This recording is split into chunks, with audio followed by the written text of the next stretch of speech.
안녕하십니까. 이병기 목사입니다. 지금부터 성주산증교회 1월 두 번째 주일 온라인 예배 말씀 부분만 편집해서 방송하도록 하겠습니다. 오늘 말씀 나눌 내용의 제목은 악한 왕에게 임한 예언의 영으로 정했습니다. 자, 이렇게 생각해도 되겠습니다. 악한 왕에게 임한 성령, 즉 예언의 영을 성령으로 생각하면 됩니다.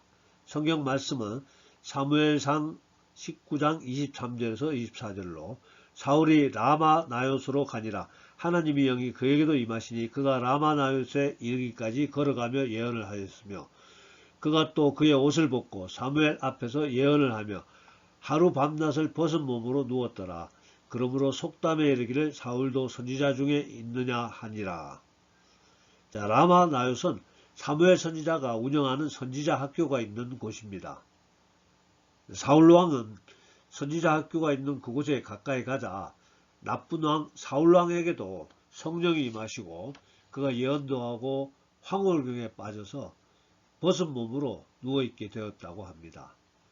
제가 특별한 해석을 좀 해드리면 성령 받았다고 다 믿음 좋은 사람이라고 할 수는 없다는 이야기입니다. 이야기의 배경은 이렇습니다. 기원전 1000년경 지금으로부터 3000년 전입니다. 골리앗을 때려눕힌 다윗의 인기가 하늘 높이 올라가고 그에 따라 사울왕의 다윗에 대한 질투심도 같이 증가합니다. 여러 차례 사울왕은 다윗에게 창을 던졌지만 다윗은 피하여 달아나고 드디어 다윗은 사무엘 선지자가 있는 선지자 학교 라마 나요스로 도망갔다고 합니다. 사울왕은 그 소문을 듣고 다윗을 잡아오라고 라마 나요스로 전령을 보내죠. 사무엘상 19장 20절로 사울이 다윗을 잡으러 전령들을 보냈더니 그들이 선지자 무리가 예언하는 것과 사무엘이 그들이 수령으로 선 것을 볼 때 하나님의 영이 사울의 전령들에게 임하매 그들도 예언을 한지라. 즉 전령들이 영적으로 민감한 지역에 들어가니까 전령들도 같이 영적으로 민감해져서 성령을 체험하게 된다는 그런 말입니다. 자, 사울왕은 그 보고를 받고 또 다른 전령들을 보내게 되는데요. 두 번째 전령들도 예언을 하고 사울왕은 세 번째 전령을 보냈는데 그들도 예언을 하게 됩니다. 그러자 이번에는 자기가 직접 다윗을 잡으려고 출동합니다. 그리고 오늘 본문의 말씀입니다. 사울이 라마나요스로 가니라 하나님의 영이 그에게도 임하시니 그가 라마나요스에 이르기까지 걸어가며 예언을 하였으며 그가 또 그의 옷을 벗고 사무엘 앞에서 예언을 하며 하루 밤낮을 벗은 몸으로 누웠더라. 그러므로 속담에 이르기를 사울도 선지자 중에 있느냐 하니라. 자, 오늘 이런 말씀을 들으면 좀 이상하게 생각되는 분들도 있을 겁니다. 저도 이런 일들을 실제로 경험하기 전에는 이해할 수 없는 구절이었습니다. 이와 비슷한 체험을 제가 실제로 경험하고 나서야 이해할 수 있게 되었습니다. 고린도전서 2장 14절 육에 속한 사람은 하나님의 성령의 일들을 받지 아니하나니 이는 그것들이 그에게는 어리석게 보임이요 또 그는 그것들을 알 수도 없나니 그러한 일은 영적으로 분별되기 때문이라. 영적인 세계가 지금 우리가 거하는 3차원의 세계에 함께 존재함을 이해하셔야 됩니다. 삼일체에 대해서 많이 들어보셨죠. 성부와 성자와 성령이 한 분 하나님이란 말씀이고요. 통상적으로 성부에 대해서는 하나님 아버지라고 칭하고요. 또 성자에 대해서는 그냥 예수님이라고 하면 됩니다. 또 성령에 대해서는 또 그냥 성령님으로 우리가 부르고 있습니다. 오늘은 바로 이 성령님에 대해서 소개하는 시간이 될 것 같습니다. 성경에는 주로 고린도전서 12장에 성령님이 주시는 선물에 대해서 자세한 설명이 기록되어 있는데요. 그래서 고린도전서 12장을 은사장으로 불러서 성령의 은사, 즉 하나님이 주시는 성령의 영적 선물에 대해서 소개하고 있습니다. 고린도전서 12장 8절에서 10절로 어떤 사람에게는 성령으로 말미암아 지혜의 말씀을, 어떤 사람에게는 같은 성령을 따라 지식의 말씀을, 다른 사람에게는 같은 성령으로 믿음을, 어떤 사람에게는 한 성령으로 병 고치는 은사를, 어떤 사람에게는 능력 행함을, 어떤 사람에게는 예언함을, 어떤 사람에게는 영을 분별함을, 다른 사람에게는 각종 방언 말함을, 어떤 사람에게는 방언들 통역함을 주시나니. 자, 신학자들은 이것을 9가지 성령의 은사라고 정의하고 있습니다. 그리고 이와 같은 특별한 성령의 선물은 우리가 원한다고 받는 것이 아니고 선물을 주시는 하나님의 뜻대로 주신다는 겁니다. 고린도전서 12장 11절로 이 모든 일은 같은 한 성령이 행하사 그의 뜻대로 각 사람에게 나누어 주시는 것이니라. 하나님께서 알아서 필요한 사람들에게 나눠주신다는 겁니다. 여기서 중요한 것은 하나님이 필요한 사람에게 나눠주신다는 점을 기억해야 합니다. 그러니 하나님이 어떤 사람에게는 성령의 9가지 선물을 안 주실 수도 있고요. 또 성령의 9가지 선물을 못 받았다고 열등감을 느낄 필요도 없습니다. 우리는 하나님이 왜 어떤 분에게는 어떤 한 가지 혹은 또 2가지 은사를 주시고 또 어떤 분에게는 고린도전서 12장의 9가지 은사를 하나도 주시지 않는지 우리는 모릅니다. 지금부터는 고린도전서 12장에 나오는 성령의 은사 9가지에 대한 간단한 소개를 하겠습니다. 지혜의 말씀이라고 하는 은사는 특정 상황 속에서 어떻게 말해야 할 것인지를 초자연적으로 깨닫는 능력입니다. 이 은사는 말하는 것, 스피킹과 관련이 있는데요. 깨달음의 측면도 포함하고 있습니다. 그리고 그 깨달음의 방향이 주로 미래와 관련이 있다는 겁니다. 미래. 지식의 말씀. 지식의 말씀은 지혜의 말씀과 비교해서는 지혜의 말씀은 미래와 관련이 있다고 소개했죠. 지식의 말씀은 대체로 과거에 대한 정보를 의미한다고 생각할 수 있습니다. 우리가 복음서를 읽어보면 예수님은 종종 병자들을 상대하시거나 또 사람들을 상대하실 때 그들이 가진 질병의 근본적인 원인을 알기도 하셨고요. 또는 사람들이 무슨 생각을 하는지 읽기도 하셨습니다. 저는 미래보다는 지나간 시간대의 정보를 말하고 있습니다. 잠시 저 개인적인 경험 하나 소개하면요. 제가 급진적으로 하나님을 알아가고 있던 기간 중에 오래됐죠. 여러 번 낙심하던 때가 있었습니다. 그중 한 번은 어떤 외국인 크리스천, 즉 미국 어떤 교회 장로고 은사자이던 분을 만나게 되었는데요. 당시 제가 대한항공 국제선 기장이었지만은 조종사로서의 신분은 이야기하지 않은 상태로 기도를 부탁했는데요. 그분이 저를 위해서 기도하는 중에 이렇게, 하나님이 당신을 주목하고 있습니다. 하나님은 당신이 구름 위에서 하나님을 묵상하고 찬양하는 모습을 너무 기뻐하십니다. 이렇게 말씀하는 거였습니다. 자, 구름 위에서 하나님을 묵상하고 찬양할 수 있는 사람이 전 세계에서 몇 명이나 되겠습니까? 그것도 아직 제가 조종사라고 소개도 하지 않았는데요.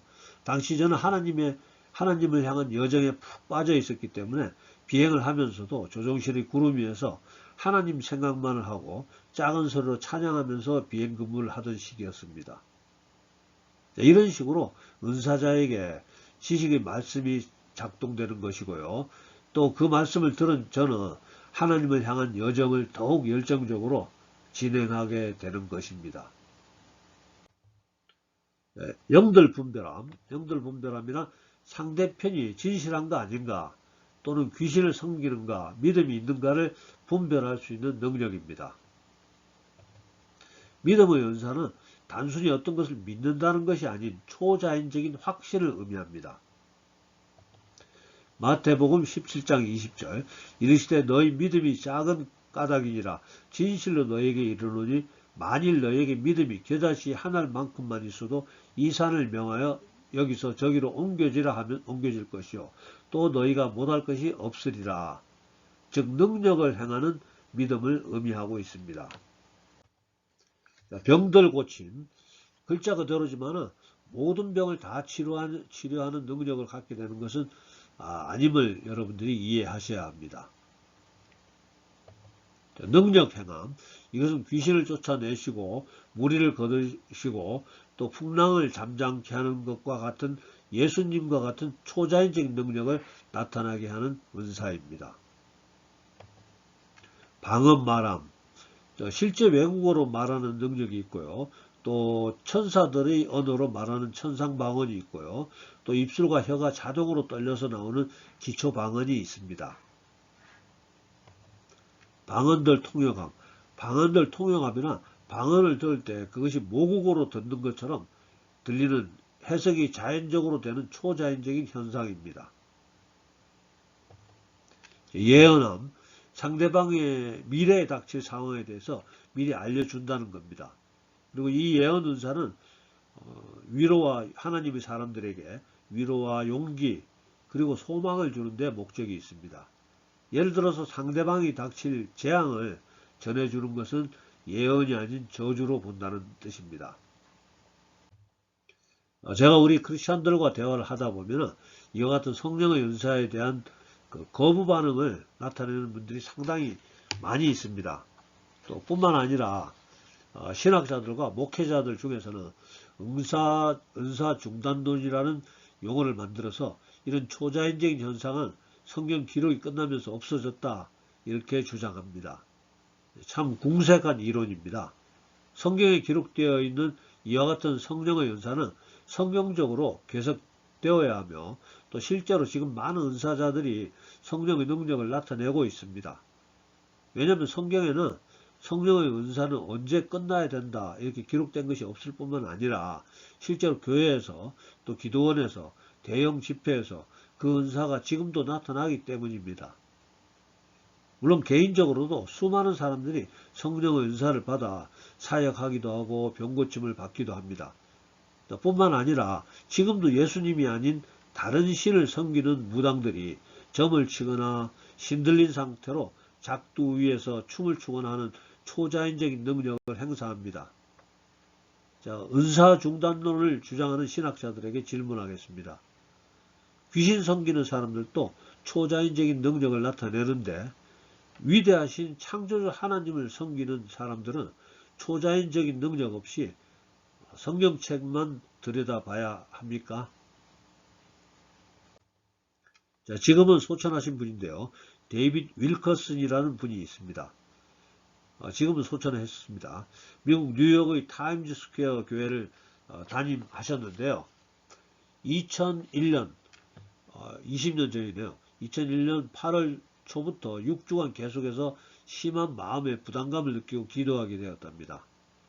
모든 행사를 취소하고 기도만 전념하던 중에 9월 10일 샌드위치 2,000개를 준비해야 된다는 영감을 받고 어디에 사용될지 모른 채 샌드위치 2,000개를 준비했다고 합니다. 그리고 다음 날 아침 8시 46분경에 2대의 납치된 항공기가 유명한 세계무역센터 쌍둥이 빌딩을 각각 들이받아서 3,000명이 넘는 인명이 희생되었습니다. 여러분 다 잘 아시죠? 유명한 9.11 사태였습니다.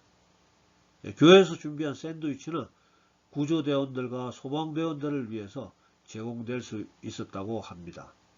자, 이런 식으로 지혜의 말씀 은사가 작동되는 것입니다. 예언의 은사라고 해석해도 되겠습니다. 고린도전서 14장 1절 사랑을 추구하며 신령한 것들을 사모하되 특별히 예언을 하려고 하라.